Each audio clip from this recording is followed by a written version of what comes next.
Halo semuanya, perkenalkan nama saya Rofi Syahiran dan dalam video reflektif ini saya akan membahas tentang teori modernisasi, salah satu teori penting dalam kajian pembangunan.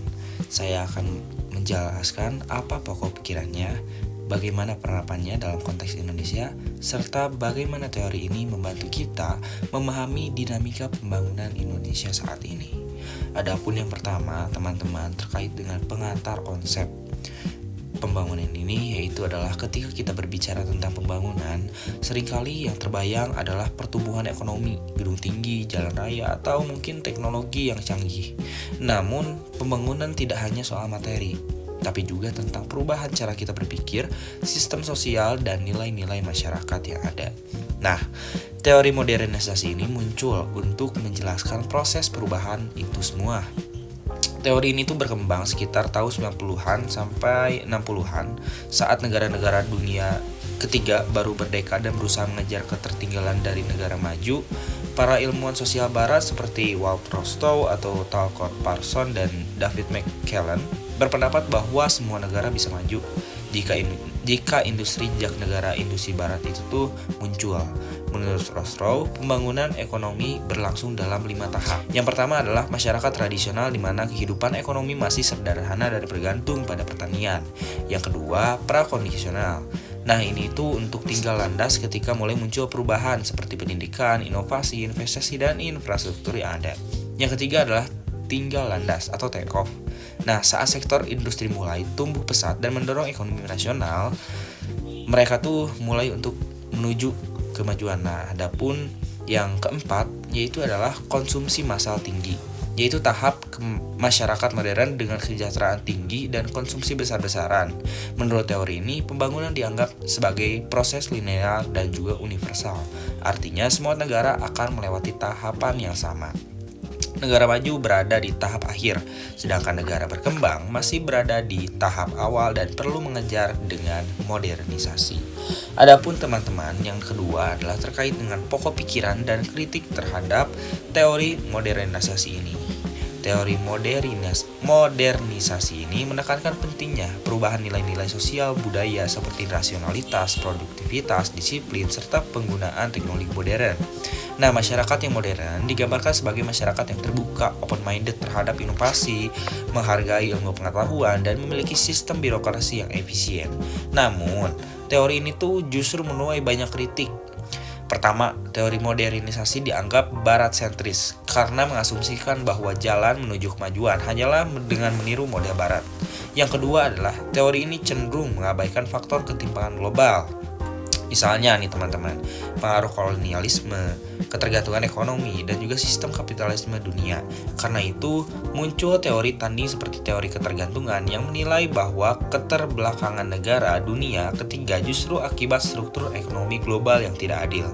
Tapi, meskipun sudah dikritik, teori modernisasi ini tetap berpengaruh besar karena memberikan kerangka dasar bagaimana negara-negara berkembang menyusun strategi pembangunan. Nah, adapun yang ketiga yaitu analisis dan penerapannya ada di Indonesia. Nah, kalau kita lihat sejarah nih di Indonesia, pendekatan modernisasi ini tuh sangat-sangat terasa terutama pada masa Orde Baru di bawah Presiden Soeharto pada masa itu. Nah, waktu pemerintahan waktu itu tuh menerapkan pembangunan nasional yang terencana melalui sistem pelita, yaitu pembangunan 5 tahun dan konsep trilogi pembangunan, yaitu stabilitas, pertumbuhan ekonomi, dan juga pemerataan. Nah, contoh nyata adalah revolusi hijau di sektor pertanian.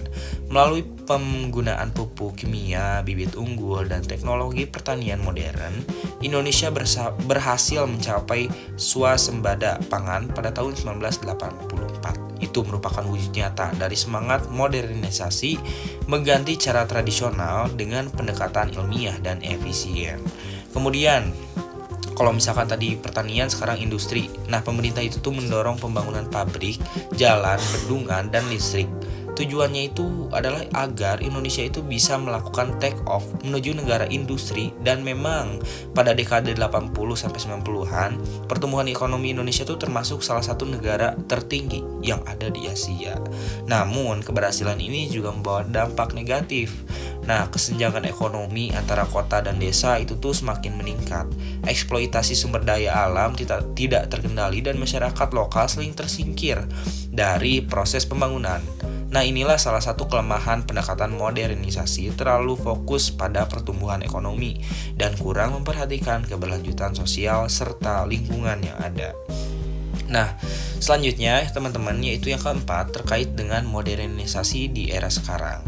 Kalau misalkan nih kita lihat kondisi sekarang, semangat modernisasi ini tuh masih terus terlihat. Misalnya dalam transformasi digital nasional, pemerintah itu tuh mendorong masyarakat beralih ke ekonomi digital melalui UMKM, Go Digital, pembayaran dan non tunai, dan layanan publik berbasis online seperti eKTP, SPT, dan e-governance. Selain itu, pembangunan ibu kota Nusantara atau IKN di Kalimantan Timur itu tuh juga bisa dianggap sebagai bentuk modernisasi baru, konsep kota cerdas yang pada awalnya smart city, ramah lingkungan dan berbasis teknologi. Itu tuh mencerminkan ambisi Indonesia untuk meniru standar kota modern di dunia. Namun tantangannya itu tetap sama. Bagaimana agar pembangunan modern ini tuh tidak hanya menguntungkan sebagian kelompok, tetapi juga adil, berkelanjutan dan sesuai dengan konteks sosial budaya yang ada di Indonesia itu sendiri. Itu terkait dengan refleksi diri. Nah, menurut saya pribadi, teori modernisasi ini tuh masih sangat relevan sebagai kerangka berpikir dalam pembangunan Indonesia. Kita tuh memang perlu modern dalam cara berpikir, bekerja, dan mengelola sumber daya agar kita tuh bisa bersaing di dunia global. Tetapi teman-teman, modernisasi ini tuh gak boleh membuat kita kehilangan identitas lokal kita. Dan kita sebagai generasi muda, saya melihat bahwa tugas kita tuh bukan hanya sekedar meniru negara maju, melainkan menciptakan model modernisasi yang khas Indonesia gitu, yang lokal, yang menggabungkan kemajuan teknologi dengan nilai gotong royong yang ada, seperti kemandirian dan juga kepedulian sosial yang kita miliki. Nah, saya sangat percaya terkait dengan modernisasi sejati bukan hanya soal pembangunan fisik, tapi juga pembangunan manusia, seperti meningkatkan kualitas pendidikan, integritas, dan rasa tanggung jawab terhadap bangsa yang ada di Indonesia. Oke, nah sebagai penutup teman-teman, teori modernisasi yang udah tadi saya sampaikan itu tuh membantu kita bagaimana kita tuh bisa memahami bahwa pembangunan adalah sebuah proses panjang menuju kemajuan. Nah, Indonesia tuh sudah banyak belajar dari pengalaman masa lalu seperti Orde Baru, reformasi, hingga digitalisasi saat ini. Tinggal gimana kita melanjutkan proses modernisasi ini tuh dengan cara yang lebih inklusif dan juga berkeadilan bagi rakyat kita bersama. Nah, sebelumnya saya ucapkan terima kasih kepada yang udah menonton refleksi saya. Semoga pembahasan ini tuh bisa memberi gambaran bahwa modernisasi itu nggak hanya konsep akademik, tapi juga cermin dari perjalanan kita dalam membangun Indonesia dari masa ke masa. Apalagi dengan adanya digadang-gadang akan ada Indonesia emas, dan semoga teori modernisasi ini tuh terus berlanjut dengan kearifan lokal yang kita miliki. Sekian dari saya. Billahi fisabilillah, wassalamualaikum warahmatullahi wabarakatuh.